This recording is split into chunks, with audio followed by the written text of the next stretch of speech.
По статье 407 «Пропаганда войны» Уголовного кодекса в отношении журналистов «Кактус Медиа» было возбуждено уголовное дело.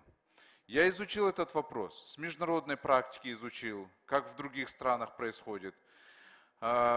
Статья была перепечатана из средств массовой информации зарубежных стран.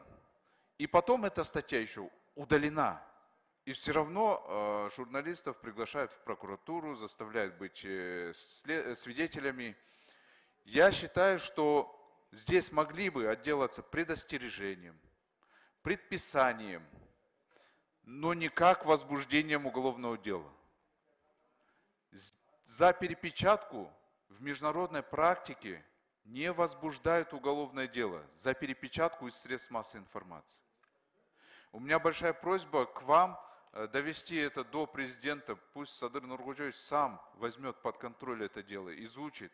Тем более там нужна экспертиза лингвистов, других экспертов, ну там никак не натягивается на уголовное дело.